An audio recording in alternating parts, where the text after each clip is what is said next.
Game? Tara, pag-usapan natin ang Ebanghelyo ni Mateo. Pero bibigyan natin ng ibang twist.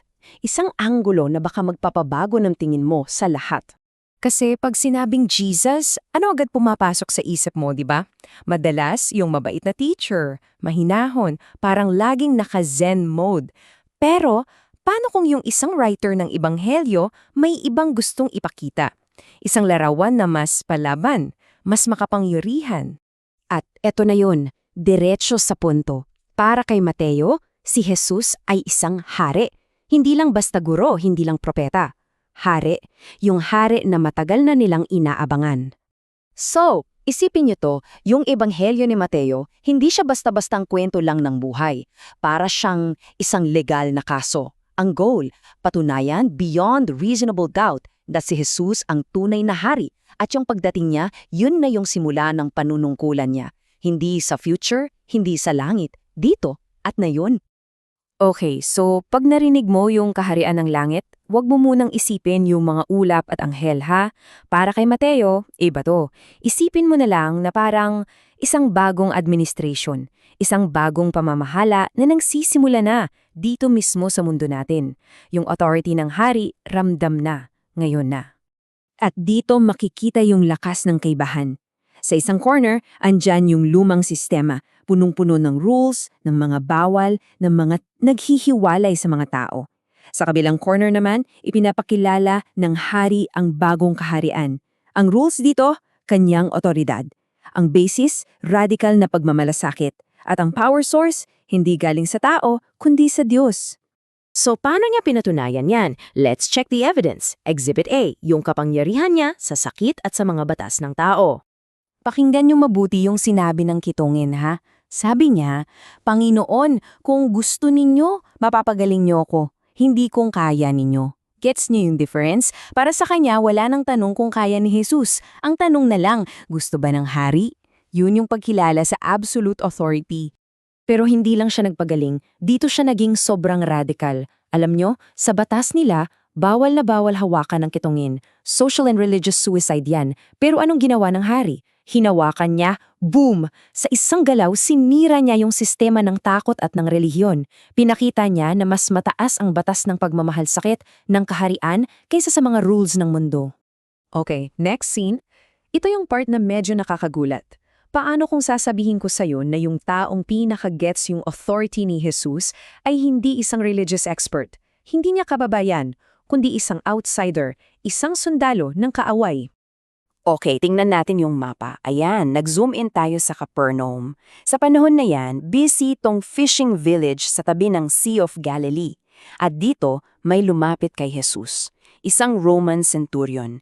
Isipin nyo ha, opisyal ng Roman Empire, yung sumasakop sa kanila, lumalapit sa isang Hudyong preacher para humingi ng tulong, ang tindi ng eksena.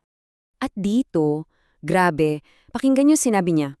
Panginoon, huwag ka nang pumunta sa bahay ko. Sabihin mo lang, isang salita lang at gagaling na yung alipin ko.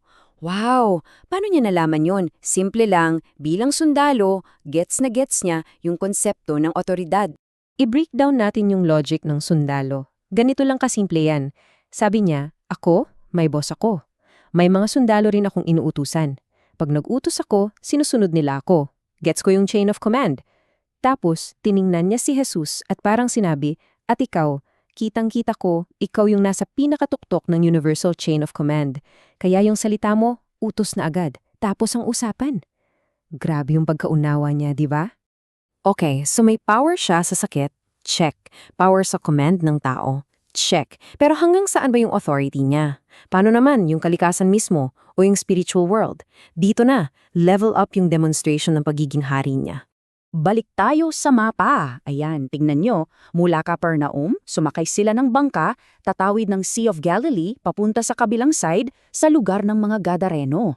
At sa biyaheng to, dalawang matinding challenge yung kakaharapin nila. So, nasa gitna na sila ng lawa. Tapos biglang, bam! Nagwala yung panahon. Sobrang lakas ng bagyo. Akala nila, katapusan na nila. At si Jesus, ayun, tulog. So ginising nila siya at sa isang salita lang, tigil. Tumigil yung hangin, kumalma yung alon. Yung mga alagad niya, natutula. Takot na may halong paggamangha. At ang taning tanong nila, anong klaseng tao to? Nakakatuwa, no? Minsan yung sagot sa pinakamalaking tanong natin, kaharap na natin, pero hindi natin makita dahil sa takot. Pero actually, sila na rin yung sumagot sa sarili nilang tanong. Pati hangin at alon sumusunod sa kanya. Doon nila na-realize, hindi to ordinaryong tao. Yung kapangyarihang to, ito yung kapangyarihan ng mismong lumikha ng hangin at alon. Otoridad ng isang hari. At hindi pa dyan natapos. Pagdating nila sa kabilang pampang, may sumalubong na gulo naman mula sa spiritual world. 2 lalaking sinasapyan ng demonyo. Pero same story. Isang utos lang mula sa hari, tapos ang gulo. So dito, kinumpleto na ni Mateo yung resume. May kapangyarihan sa sakit, sa batas ng tao, sa kalikasan, at pati na sa mga espiritu. So, anong point ng lahat ng to? Let's recap. I-summarize natin yung kaso na binuo ni Mateo. Pinakita ni Mateo step by step ang authority ng hari sa lahat ng bagay. Sa sakit, sa batas ng relihiyon, sa military power ng Roma, sa kalikasan, at sa spiritual realm. Walang aspeto ng universe ang labas sa jurisdiction niya. Kaya gets nyo na, hindi to koleksyon lang ng mga milagro. Para kay Mateo, bawat isa dyan ay isang official na announcement. Isang State of the Nation address na nagsasabing, nandito na ang hari. At yung kaharian niya, hindi yan coming soon. It's happening right here, right now. At yan yung iiwan kong tanong sa inyo. Kung totoo ngang nandito na ang hari at naghahari na siya ngayon, so what? Anong epekto niyan sa buhay mo bukas, sa Lunes? Paano ba mamuhay bilang isang mamamayan ng kaharian na to sa gitnang mundong to? Yan yung tanong na dapat nating sagutin.